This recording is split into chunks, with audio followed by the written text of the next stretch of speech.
Hey everyone, किरण classes YouTube channel पर आप सबका बहुत बहुत स्वागत है।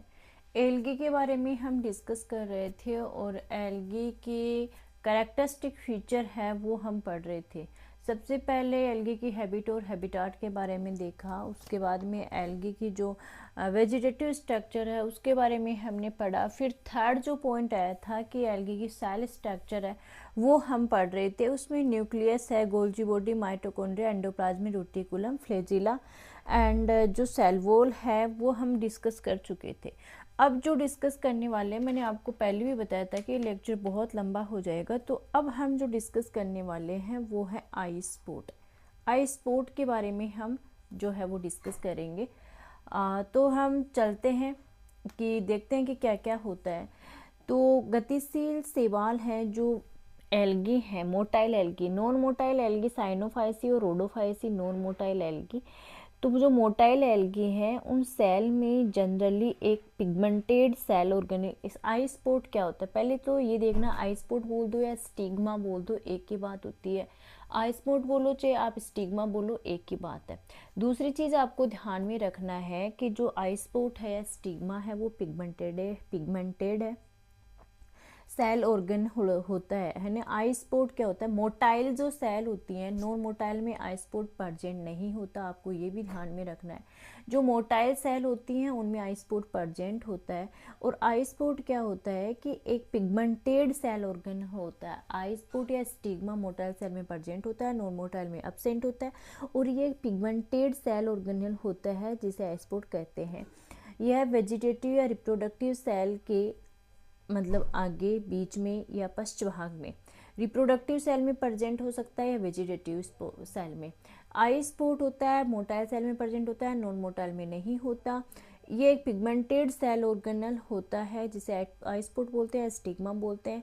ये या तो वेजिटेटिव सेल बोल दो या रिप्रोडक्टिव सेल के मतलब आगे, बीच में या पीछे ये प्रेजेंट होता है। रिप्रोडक्टिव या वेजिटेटिव सेल के या तो आगे होता है या बीच में होता है या पीछे होता है। सेल्स में इसकी पोजीशन एवं स्ट्रक्चर के आधार पर 5 प्रकार के आई स्पॉट हैं वो डिवाइड किए गए हैं कि सेल में इसकी कहाँ प्रेजेंट होती है ये और कहाँ कैसे इनकी स्ट्रक्चर होती है। देखिए, फर्स्ट टाइप है वो है कि आई स्पॉट है वो क्लोरोप्लास्ट में प्रेजेंट होता है तथा फ्लैजिला से इसका कोई संबंध नहीं होता। फर्स्ट क्या है, देखो, आई स्पॉट एक आपको पढ़ना है कि आई स्पॉट एक पिगमेंटेड है, वो जो है वो पिगमेंटेड आपका ऑर्गेनल्स होता है। ठीक है, मेन चीज़ तो एक चीज़ तो ये याद रखनी है। दूसरी चीज़ आपको ये रखना है कि ये है वो मोटाइल सेल में प्रेजेंट होता है, नॉन मोटाइल में एब्सेंट होता है। तीसरी चीज़ आपको ध्यान में रखनी है कि इसकी पोजीशन है वो स्ट्रक्चर अलग अलग होती है। तो पोजीशन के आधार पर जो आई स्पॉट है उसमें अलग अलग टाइप का होता है, वो हम डिस्कस कर रहे हैं। टाइप ए में ये आता है कि ये क्लोरोप्लास्ट में स्थित होता है और फ्लैजिला से इसका कोई रिलेशन नहीं होता, जैसे क्लोरोफाइसी, क्रिप्टोफाइसी।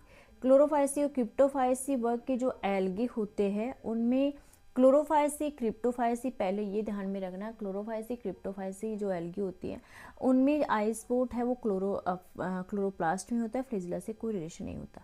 सेकंड भी है कि आई स्पॉट क्लोरोप्लास्ट में स्थित होता है, फ्लैजिला से संबंध होता है। देखिए, पहले में तो आई स्पॉट है, आई स्पॉट क्लोरोप्लास्ट में जो प्रेजेंट होगा, फ्लैजिला से कोई रिलेशन नहीं होगा, क्लोरोफाइसी, क्रिप्टोफाइसी। सेकंड में आई स्पॉट है क्लोरोप्लास्ट में जो प्रेजेंट होगा, फ्लैजिला से रिलेशन होगा इसका, क्राइसोफाइसी, फियोफाइसी, जेंथोफाइसी। पहले में क्लोरोफाइसी, क्रिप्टोफाइसी, दूसरे में क्राइसोफाइसी, फियोफाइसी, जेंथोफाइसी। इसके बाद में टाइप सी की बात करूँ कि क्लोरोप्लास्ट है वो ओस्मोफिलिक जो ग्रैन्यूल्स होते हैं उनमें स्वतंत्र समूह के रूप में पाए जाते हैं।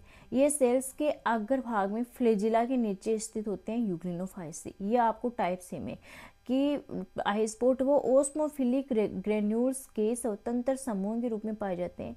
ये फ्लैजिला के आगे भाग में, आगे वाले भाग में ये सेल्स के आगे वाले भाग में फ्लैजिला के नीचे पाए जाते हैं, यूग्लिनोफाइसी। फिर टाइप डी में आ गया कि आई स्पॉट हुआ है वो ओस्मोफिलिक ग्रेन्यूल्स से बने हुए होते हैं जिसमें एक कणिका झिल्ली में पट्टिकाओं में व्यवस्थित होते हैं। आई स्पॉट फ्लैजिला के आधार पर स्थित होता है, डायनोफाइसी। आई स्पॉट कहाँ प्रेजेंट होता है, फ्लैजिला के बेस पर। आइसपोड फ्लैजिला के नीचे होता है यूग्लिनोफाइसी में, आइसपोड फ्लैजिला के बेस पर होता है डायनोफाइसी। फिर टाइप ई में है आइसपोड लेंस व पिगमेंटेड प्याले, पिगमेंटेड कप से निर्मित होता है। ये सबसे बड़े अमाप व जटिल प्रकार के आइसपोड होते हैं तथा डायनोफाइसी वर्ग के कुछ शैवालों में पाए जाते हैं। आइसपोड लेंस व पिगमेंटेड कप से निर्मित होता है, ये आपको ध्यान में रखना है। आइसपोड लेंस और पिगमेंटेड कप से निर्मित होता है। सबसे बड़े आमाप के बहुत बड़े होते हैं, जटिल प्रकार के होते हैं, आइसपोड होते हैं। डायनोफाइसी वर्ग के कुछ शैवालों में पाए जाते हैं। आइसपोड एक फोटोसेंसरी सेल ऑर्गन होते हैं।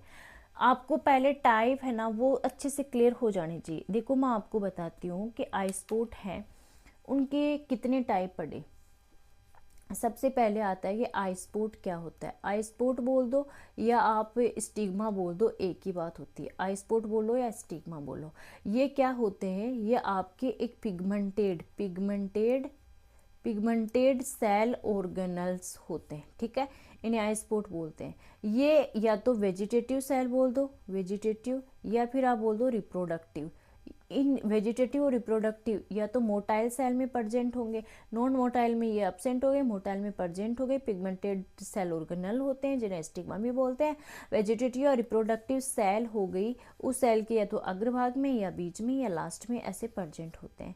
इनकी पोजिशन क्या होती है, इनकी स्ट्रक्चर क्या होती है, इस प्रकार के आइसपोड को 5 भागों में डिवाइड करते हैं। देखो पहला टाइप जो है वो जो ये सेल है, इस सेल में ये क्लोरोप्लास्ट है। इस क्लोरोप्लास्ट में अगर आइसपोड प्रेजेंट हो गया तो इसके बेसिस पे आपको डिवाइड करना है। इसमें देखो ये सेल है, इसमें ये क्लोरोप्लास्ट है, ये आपकी हो गई सेल, ये हो गया क्लोरोप्लास्ट, ये हो गया आइसपोड, ठीक है, ये प्रेजेंट है। लेकिन इस आइसपोड का जो फ्लैजिला है, इस फ्लैजिला से कोई रिलेशन नहीं है, तो ये पाया जाएगा क्लोरोफाइसी और क्रिप्टोफाइसी, क्लोरोफाइसी क्रिप्टोफाइसी। दूसरे टाइप में क्या आता है कि ये एक सेल है, इसमें ना क्लोरोप्लास्ट, ये एक क्लोरोप्लास्ट है और इसमें आइसपोड प्रेजेंट है, लेकिन इस आइसपोड का इस फ्लैजिला से रिलेशन है, तो ये आपका पाया जाएगा फियोफाइसी, जेंथोफाइसी, क्राइसोफाइसी। उसके बाद में तीसरा जो टाइप आता है वो है कि ये एक सेल है, इसमें आइसपोड प्रेजेंट है, फ्लैजिला है, फ्लैजिला से इसका कनेक्शन है। देखिए थर्ड में आता है कि ओस्मोफिलिक ग्रेन्यूल्स के स्वतंत्र समूह के रूप में पाए जाते हैं। सेल के अग्रभाग में फ्लैजिला के नीचे स्थित होता है।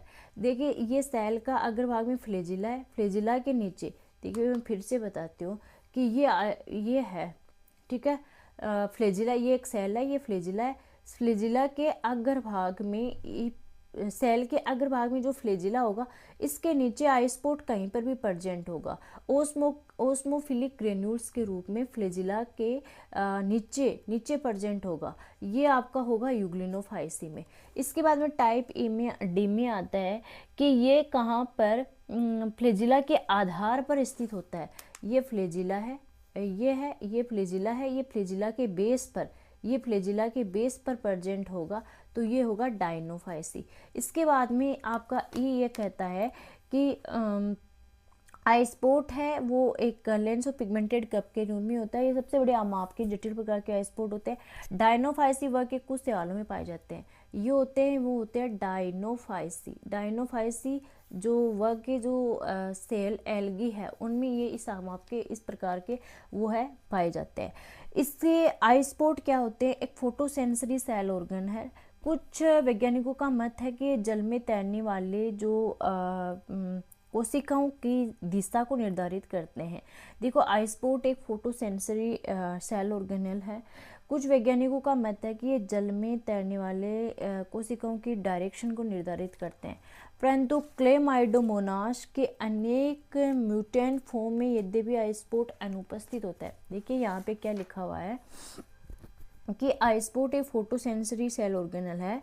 कुछ वैज्ञानिकों का मानना है कि ये जल में तैरने वाले कोशिकाओं की दिशा को नियंत्रित करते हैं। यहाँ पे आपको दिख रहा होगा फोटोसेंसरी। कुछ वैज्ञानिकों के जल में तैरने वाले सेल्स की डायरेक्शन को कंट्रोल करता है, लेकिन जो क्लेमाइडोमोनास है, ये देखो यहाँ पर क्लेमाइडोमोनास में अनेक म्यूटेंट फॉर्म में यद्यपि आइसपोड अनुपस्थित होता है, परंतु वे फिर भी सामान्य गति करते हैं।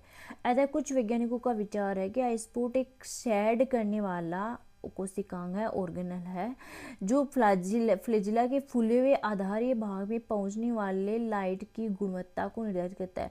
अतः इस मत के अनुसार वास्तव में फ्लैजिला का फूला हुआ भाग प्रकाशग्राही अंग है, ना कि आई स्पॉट। मतलब आई स्पॉट क्या काम करता है, कुछ वैज्ञानिक ये मानते हैं कि ये सेल्स, कुछ जब सेल मूवमेंट करती है तो उनमें डायरेक्शन का काम करता है, जबकि कुछ वैज्ञानिक ये मानते हैं कि क्लेमाइडोमोनास में तो फ्लैजिला अब्सेंट होता है, नहीं सॉरी, आई स्पॉट अब्सेंट होता है क्लेमाइडोमोनास के कुछ म्यूटेंट फॉर्म में आई स्पॉट अब्सेंट होता है, तो फिर भी वे नॉर्मल गति करते हैं। देखिए, कुछ वैज्ञानिकों ने ये माना कि आई स्पॉट हैं वो सेल के मूवमेंट में हेल्प करते हैं, सेल के किस डायरेक्शन में सेल मूवमेंट करेगी उसमें हेल्प करते हैं।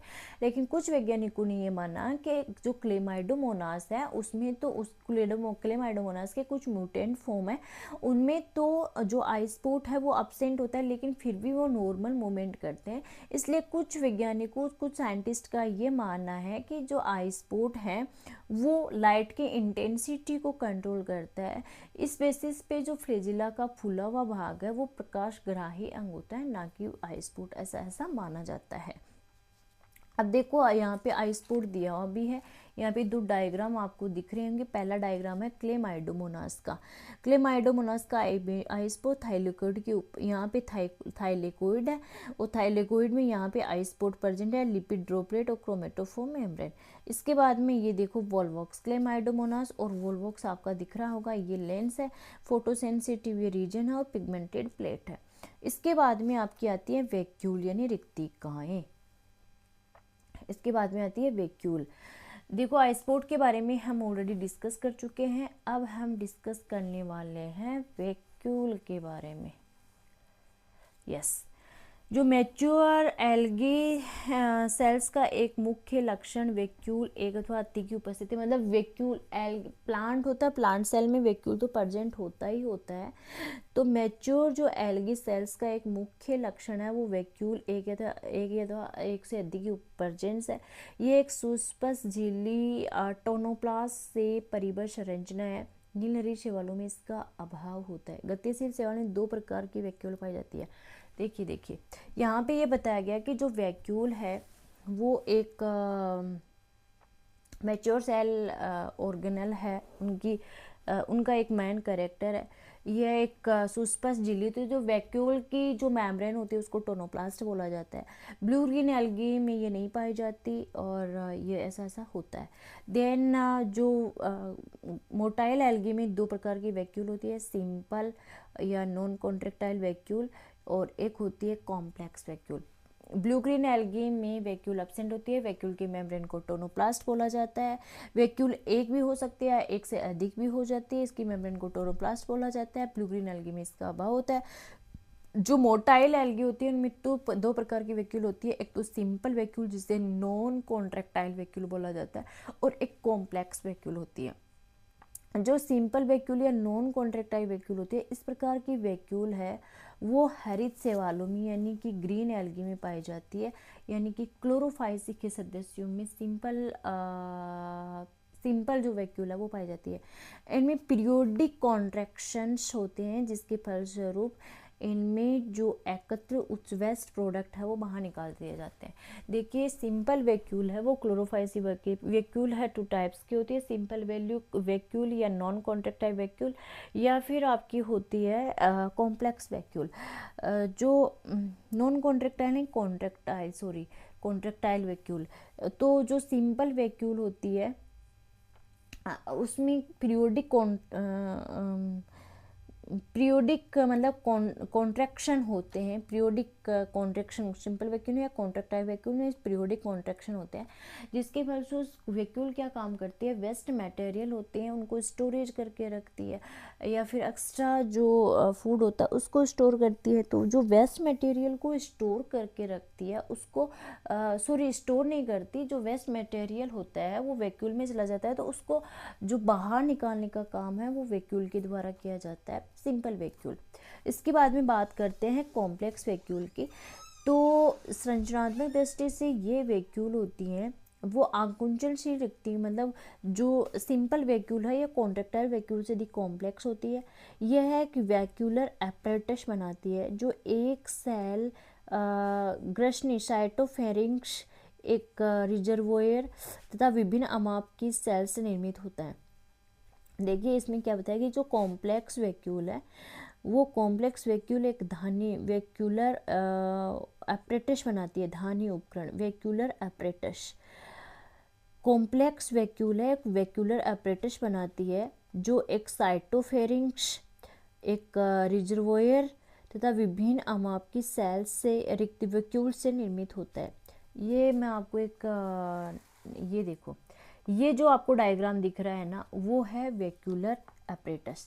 ये वाला डायग्राम मैं इसको क्लियर सही तरीके से करती हूँ। इधर ये वाला डायग्राम आपको जो दिख रहा है ना, हाँ ओके, ये वाला डायग्राम ये है वैक्यूलर एपरेटस। इसमें एक रिजर्वोयर है ये वाला, फिर बहुत सारी वैक्यूल है, ये साइटोफेरिक्स है, ये सारा मिलकर के एक वैक्यूलर एपरेटस बनाते हैं। ठीक है, अब समझ में आ गया आपको। तो ये चीज़ होती हैं वैक्यूलर अपरेटस बनाती हैं जो कि साइटोफेरिक्स या रिजर्वोइस्ट और विभिन्न के वैक्यूल से निर्मित होते हैं। ये सभी भाग सभी पार्ट होते हैं वो समन्वित रूप से कार्य करते हैं। इस प्रकार की वैक्यूल डायनोफाइसी यूग्लिनोफाइसी वर्ग के सदस्यों में पाई जाती है। अब जो वैक्यूल मैंने आपको बताया कि सेल में एक या एक से अधिक वैक्यूल प्रेजेंट हो सकती है। सेल वैक्यूल की मेम्ब्रेन को टोनोप्लास्ट बोला जाता है। वैक्यूल है वो टू टाइप की होती है, एक होती है सिंपल वैक्यूल और एक होती है आपकी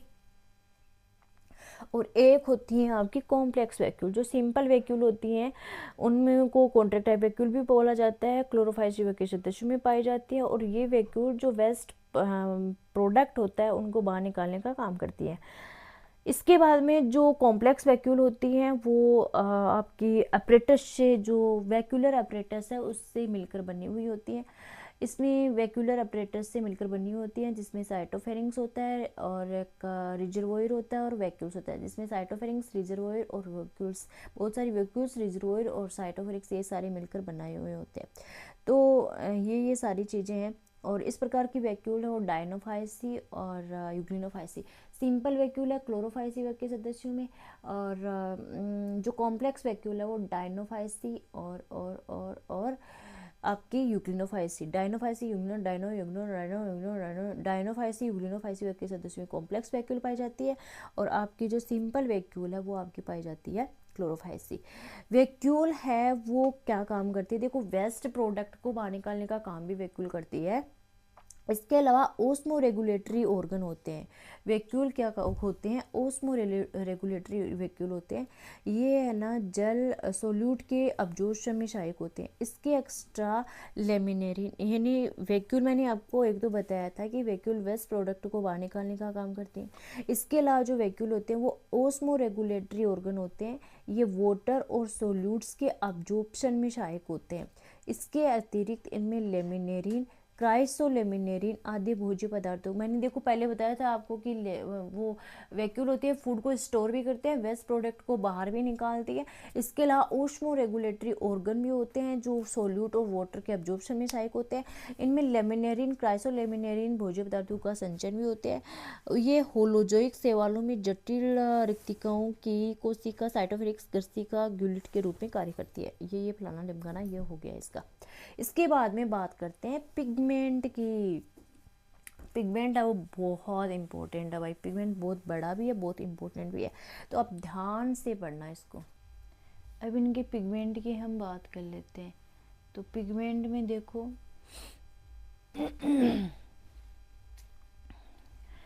जो एल्गी है उनमें पिगमेंट एक ना मेन कैरेक्टर होता है ना। पिगमेंट में एक या एक से अधिक जो वर्णक प्रेजेंट होते हैं उनकी वजह से होता है। क्लोरोफाइसी ने जो ब्लू ग्रीन एल्गी को छोड़कर सभी जो वर्ग के एल्गी हैं उनमें मेम्ब्रेन बाउंड ऑर्गेनल्स पाए जाते हैं और जिन्हें प्लास्टिड कहते हैं।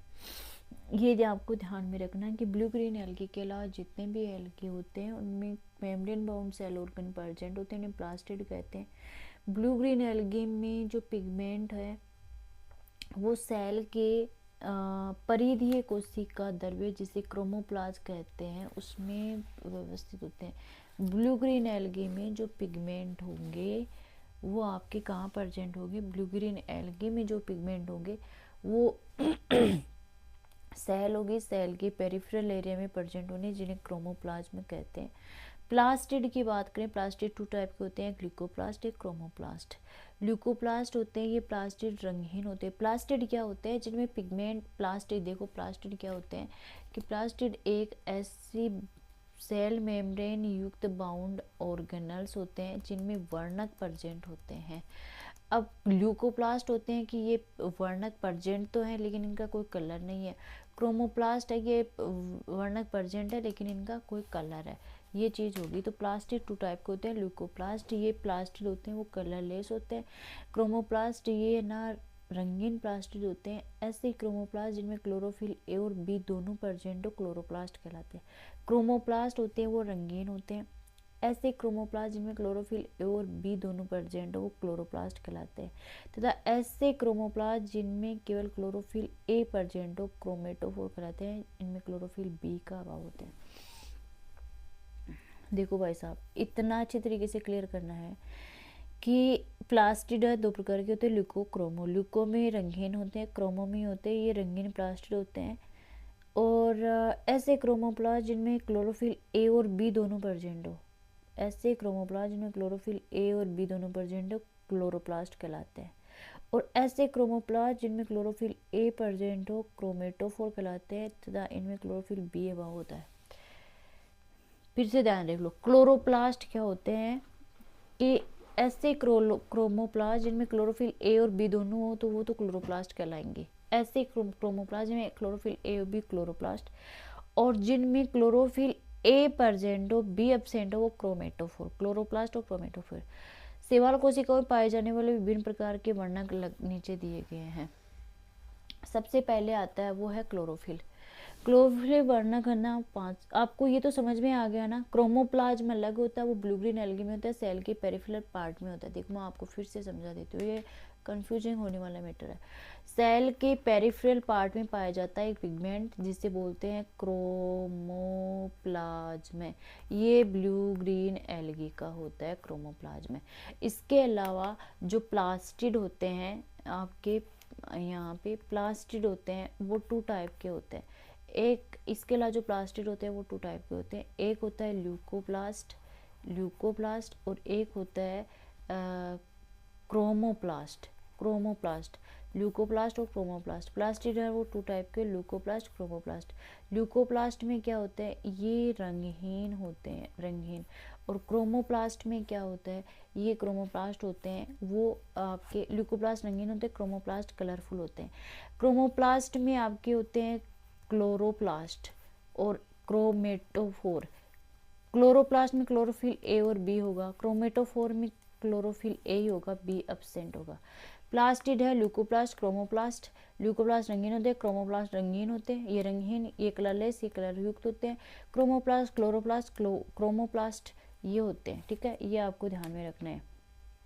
क्रोमो और फिर ये हो जाते हैं आपकी क्रोमेटोफोर, क्लोरोप्लास्ट और क्रोमेटोफोर। फिर क्लोरोफिल वर्णक 5 टाइप के होते हैं। Chlorophyll A B C D E. Chlorophyll A है ना वो सभी वर्ग की शैवालों में पाया जाता है। क्लोरोफिल बी आपका फियोफाइसी। क्लोरोफिल केवल क्लोरोपाइसी और यूग्लिनोफाइसी में। क्लोरोफिल ए सभी में। क्लोरोफिल बी है वो क्लोरोफाइसी और यूग्लिनोफाइसी में। क्लोरोफिल सी है वो समुद्री शैवाल जैसे बेसिलेरियोफाइसी, फियोफाइसी, क्रिप्टोफाइसी, ट्राइसोफाइसी। देखो क्लोरोफिल ए तो सब में पाया जाएगा। क्लोरोफिल बी है क्लोरोफाइसी, यूग्लिनोफाइसी। फिर बात आती है सी की। सी पाया जाता है क्राइसो, क्रिप्टो, फियो, बेसिलेरियोफाइसी, क्रिप्टोफाइसी, क्राइसोफाइसी और फियोफाइसी। क्लोरोफिल डी तो रेडोफाइसी है रेड एल्गी में, तथा क्लोरोफिल ई पाया जाता है जेंथोफाइसी। अच्छा ये ध्यान में रखना, फियोफाइसी जेंथोफाइसी अलग है, आप कहीं एक ही कर दो इनको। जैसे वोकेरिया हेमाटा जेंथोफाइसी या ट्राइबोनिमा बोम्बिनस में पाया जाता है। देखिए आपको एक चीज़ ध्यान रखना, क्लोरोफिल मैं फिर से रिपीट कर दे रही हूँ। प्लास्टिड होते हैं ना, प्लास्टिड होते हैं, एक होता है क्रोमोप्लाज्म ब्लू ग्रीन एल्गी में पाया जाता है, सेल के पेरिफेरल पार्ट में पाया जाता है। इसके बाद में आता है आपका जो प्लास्टिड हैं वो टू टाइप का होता है, एक होता है ल्यूकोप्लास्ट, एक होता है क्रोमोप्लास्ट। ल्यूकोप्लास्ट में जो प्लास्टिड होता है वो कलर लेश होता है, ल्यूकोप्लास्ट कलर लेश। और जो आपका क्रोमोप्लास्ट है वो होता है कलर युक्त। क्रोमोप्लास्ट है वो एक तो होता है क्लोरोप्लास्ट, एक chromatophore. Chloroplast chlorophyll A B दोनों प्रेजेंट है। क्रोमेटोफोर में क्लोरोफिल बी नहीं होता, क्लोरोफिल ए होता है। उसके बाद क्लोरोफिल है ना, ए बी सी डी और ई होते हैं। तो क्लोरोफाइसिन में क्लोरोफिल ए और सब में प्रेजेंट होता है, क्लोरोफिल ए तो सब में प्रेजेंट होता है। क्लोरोफाइसी में क्लोरोफिल बी, और फिर आपका बेसिलरियोफाइसी, क्रिप्टोफाइसी, क्राइसोफाइसी, और आपका आ जाता है फियोफाइसी। इनमें क्लोरोफिल सी होता है। रोडोफाइसी में क्लोरोफिल डी होता है। और जेंथोफाइसी इनमें आपका होता है क्लोरोफिल ए ई। जेंथोफाइसी वोकेरिया, हेमाटा, बोम्बेसिनस, ट्राइबोनिमा ये आते हैं। उसके बाद में आता है आपका जेंथोफिल। अब तक 20 से भी अधिक प्रकार के जेंथोफिल वर्णन ज्ञात है। इनका निर्माण कैरोटीन। जेंथोफिल क्या होता है? क्लोरोफिल आपने पढ़ लिया। जेंथोफिल 20 से अधिक प्रकार के जेंथोफिल ज्ञात है। इनका निर्माण कैरोटीन के अणु में ऑक्सीजन के संयोजन से होता है। कैरोटीन में अगर ऑक्सीजन जुड़ गया ना, देखो मैं आपको बताती हूँ। कैरोटीन, ये कैरोटीन है। कैरोटीन में अगर ऑक्सीजन जुड़ गया तो ये बनेगा जेंथोफिल। कैरोटीन में अगर ऑक्सीजन जुड़ गया तो ये बनेगा जेंथोफिल। तो अब तक 20 से अधिक प्रकार के जेंथोफिल वर्णन किया था। इनका नाम कैरोटीन के मॉलिक्यूल में ऑक्सीजन के संयोजन से होता है। अनेक प्रकार के जेंथोफिल जैसे ल्यूटीन, वाइलोजेंथिन, नियोजेंथिन तथा उच्च वर्ग के पौधों में सामान्य रूप से पाए जाते हैं। अब आपको ध्यान में रखना है कि जेंथोफिल कैरोटीन के अणु में, कैरोटीन में ऑक्सीजन जुड़ा, जेंथोफिल बना। जेंथोफिल होता है ल्यूटील, वाइलोजेंथिन, नियोजेंथिन उच्च वर्ग के पौधों में सामान्य रूप से पाए जाते हैं। उसके बाद में देखो क्लोरोफाइसी, फ्यूफाइसी वर्ग के सवालों में पाए जाते हैं। जेंथोफिल है ना, क्लोरोफाइसी और फ्यूफाइसी। जेंथोफाइसी अलग होता है, आप कंफ्यूज मत हो जाना इन सबसे। क्लोरोफाइसी और फ्यूफाइसी में जेंथोफिल मिलते हैं। फ्यूकोजेंथिन, फ्यूफाइसी व डायटम का प्रमुख जेंथोफिल वर्णक है। फ्यूकोजेंथिल, फ्यूफाइसी और डायटम, जबकि मिक्सोजेंथिल तथा ऑक्सिलोजेंथिल मुख्यतः नीलहरी से में पाए जाते हैं। देखिए जेंथोफिल जेंथोफाइसी में नहीं पाए जाएंगे। जेंथोफिल आपके पाए जाएंगे फ्यूफाइसी, क्लोरोफाइसी में। ये आपको बहुत ज़्यादा इंपॉर्टेंट है, बहुत ज़्यादा ध्यान में रखना है। मैं आपको बता देती हूँ, जो जेंथोफिल है उनमें कैरोटीन के मॉलिक्यूल में ऑक्सीजन जुड़ा, फिर जेंथोफिल बना। जेंथोफिल ल्यूटीन, वाइलोजेंथिन, नियोजेंथिन ये होते हैं। क्लोरोफाइसी और फ्यूफाइसी में जेंथोफिल है, सवालों में भी मिलते हैं। क्लोरोफाइसी, फ्यूफाइसी वर्ग के सवालों में मिलते हैं। फ्यूकोजेंथिन, फ्यूफाइसी व डायटम, फ्यूकोजेंथिन, फ्यूफाइसी व डायटम प्रमुख जेंथोफिल बना है, जबकि मिक्सोजेंथिन, ऑक्सिलोजेंथिन मुख्यतः नीलहरी सवालों में पाए जाते हैं। इसके बाद में कैरोटीन क्या हुआ? देखो ये आपको कैरोटीन में जब ऑक्सीजन जुड़ा तो जेंथोफिल बना। ये आइसोप्रीन इकाइयों से निर्मित होते हैं और ऑक्सीजन रहित होते हैं। देखो कैरोटीन में ऑक्सीजन जो जेंथोफिल बना। अब एक कैरोटीन किससे बना है? कैरोटीन होता है आइसोप्रीन।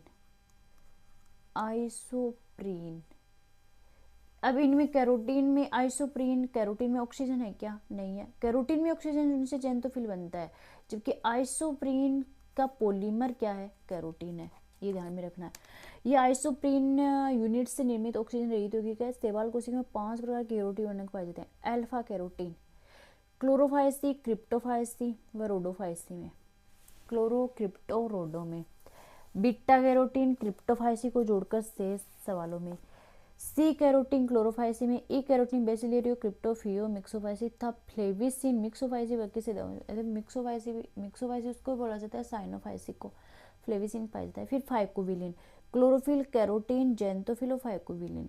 ये प्रोटीन व बाइल पिगमेंट के जल में घुलनशील मिश्रण है जो पौधों के फोटोसिंथेटिक टिश्यू में पाए जाते हैं। फाइकोविलिन प्रोटीन और बाइल पिगमेंट, देखो ये आपका प्रोटीन हुआ प्लस बाइल पिगमेंट हुआ। प्रोटीन हो गया, बाइल पिगमेंट हुआ, ये वाटर में सोल्यूबल हो गए। प्रोटीन और बाइल पिगमेंट हो गए, ये वाटर में सोल्यूबल हो गए। तो प्रोटीन और बाइल पिगमेंट के वाटर में सोल्यूशन मिश्रण है जो प्लांट्स के फोटोसिंथेटिक टिश्यू में पाए जाते हैं। ये वर्णक होते हैं वो फाइकोरिथ्रिन, वह फाइकोसाइनिन रंग के होते हैं, जो क्रमशः लाल रोडोफाइसी व ब्लू ग्रीन साइनोफाइसी मिक्सोफाइसी में मिलते हैं। ये प्रोटीन व बाइल पिगमेंट के वाटर में घुलनशील मिश्रण है, जो पौधों के फोटोसिंथेटिक टिश्यू में पाए जाते हैं। ये पिगमेंट लाल फाइकोरिथ्रिन, नीले फाइकोसाइनिन, फाइकोबिलिन होते हैं, फाइकोरिथ्रिन लाल और नीले, फाइकोसाइनिन साइनिन नीले और फाइकोरिथ्रिन लाल, जो क्रमशः लाल रोडोफाइसी, ब्लू ग्रीन साइनोफाइसी तथा मिक्सोफाइसी में मिलते हैं। ये वर्णक लाइट ऑब्जर्व करके उसे क्लोरोफिल ए वर्णक को स्थानांतरित कर देते हैं। कैरोटीन के बाद फाइकोबिलिन भी एक प्रकार का एक्सेसरी पिगमेंट होता है। इसके बाद में आपके आते हैं पायरिनोइड। ये प्रोटीन फिलामेंट से निर्मित एक सघन संरचना। पायरिनोइड किससे बने होते हैं? देखो, पायरिनोइड में क्या होता है, ये होता है, ये होता है, तो ये होता है प्रोटीन। अब इनके चारों ओर फेट का कवरिंग होती है या किसकी कवरिंग होती है वो अपन देखेंगे। प्रोटीन फिलामेंट से निर्मित एक संरचना तो वर्णकी लवक में धसी हुई एम्बेडेड तथा उनकी सतह पर पाई जाती है। पायरिनोइड कहाँ पाई जाती है? ये तो प्लास्टिड के अंदर धसी हुई होती है या प्लास्टिड के ऊपर पाई जाती है। पायरिनोइड होते हैं या तो प्लास्टिड के अंदर होते हैं, प्लास्टिड के ऊपर होते हैं। स्टार्च तथा अन्य समान भोज्य पदार्थों के संचय के अंदर स्टार्च। ये हो गया। देखो मैं बताती हूँ प्रोटीन क्या होती है। यह ना प्रोटीन तंतु से निर्मित संरचना है। ये पायरिनोइड क्या होती है, या तो मतलब उसके ऊपर पाई जाएगी, प्लास्टिड के ऊपर पाई जाती है या उसके अंदर धसी होती है। ये स्टार्च तथा अन्य समान भोज्य पदार्थों के संचय के अंदर है, मतलब स्टार्च का स्टोरेज हो गया। हरित चावल में पायरिनोइड स्टार्च प्लेट से घिरा हुआ होता है। जो ग्रीन एल्गी होती है उनमें जो पायरिनोइड है वो स्टार्च से घिरा होता है। डाइटम में पायरिनोइड के चारों ओर स्टार्च पट्टिकाओं के साथ लिपिड पाया जाता है। अब ये देखना, ये प्रोटीन हो गया, ये या तो हो गया स्टार्च, या ये प्रोटीन हो गया, ये हो गया लिपिड, ये हो गया लिपिड, हो गया डाइटम, लिपिड डाइटम। प्रोटीन तंतु से निर्मित संरचना जो गिरी हुई थी उनकी सतह पर ये स्टार्च और समान भोज्य पदार्थों के संचय के अंदर। ब्लू ग्रीन एल्गी में पायरिनोइड है वो स्टार्च प्लेट से घिरा हुआ होता है। ब्लू ग्रीन एल्गी में क्लोरोफाइसी में पायरिनोइड व स्टार्च प्लेट से घिरा होता है। डाइटम में पायरिनोइड के चारों ओर स्टार्च प्लेट में लिपिड पाया जाता है। प्रत्येक जो क्लोरो वर्णकी लवक जिसे प्लास्टिड बोलते हैं में पायरिनोइड की संख्या एक, जैसे क्लोमाइडन था, एक से अधिक इडोगोनियम। क्लोमाइडन बनने से पायरिनोइड एक होता है, इडोगोनियम क्लोमाइडन में मोन एक, और इडोगोनियम में एक से अधिक होता है। फ्यूफाइस में पायरिनोइड स्टाक्ड होते हैं। कुछ सेल पायरिनोइड एक अल्पस्थायी संरचना है जो कुछ अवस्था में पाए जाते हैं जबकि अन्य अवस्था में लिए लुप्त हो जाते हैं। इनकी उपस्थिति संबंधित सेल की फोटोसिंथेसिस अवस्था तथा भोज्य पदार्थों की स्थिति पर निर्भर करती है। इनकी उत्पत्ति प्री एग्जिस्टिंग पायरिनोइड के विभाजन से होती है। ब्लू ग्रीन एल्गी में पायरिनोइड नहीं पाए जाते हैं। ये आपका जो चैप्टर है, चैप्टर तो मैं नहीं बोल सकती, मतलब कैरेक्टरिस्टिक फीचर है वो आपके कंप्लीट होते हैं। इसके बाद अगले पढ़ेंगे हम रिप्रोडक्शन के बारे में कि एल्गी में रिप्रोडक्शन कैसे कैसे होता है, उसके बारे में हम देखेंगे। तो एल्गी के जो कॉमन कैरेक्टरिस्टिक फीचर है, तो पहले तो उनके ओरिजिन वगैरह के हमने देख ली कि फाइकस से इसकी उत्पत्ति वगैरह हुई है। उसके बाद में एल्गी की जो हैबिटाट है उसके बारे में देखा। उसके बाद में वेजिटेटिव स्ट्रक्चर के बारे में देखा। फिर सेल स्ट्रक्चर के बारे में हमने डिस्कस किया। तो आई होप ये लेक्चर आपके लिए बेनिफिशियल रहेगा। ये लेक्चर हर कॉम्पिटिटिव एग्जाम हो, चाहे आपके यूजी हो, पीजी हो, हर जगह ये लेक्चर आपके लिए बेनिफिशियल है। तो ये आपके लिए उपयोगी रहा होगा। अगर लेक्चर पसंद है तो वीडियो को लाइक कर दें, चैनल को पर नहीं हो तो सब्सक्राइब कर दें और बेल आइकन को प्रेस कर लें। Bye bye everyone, take care.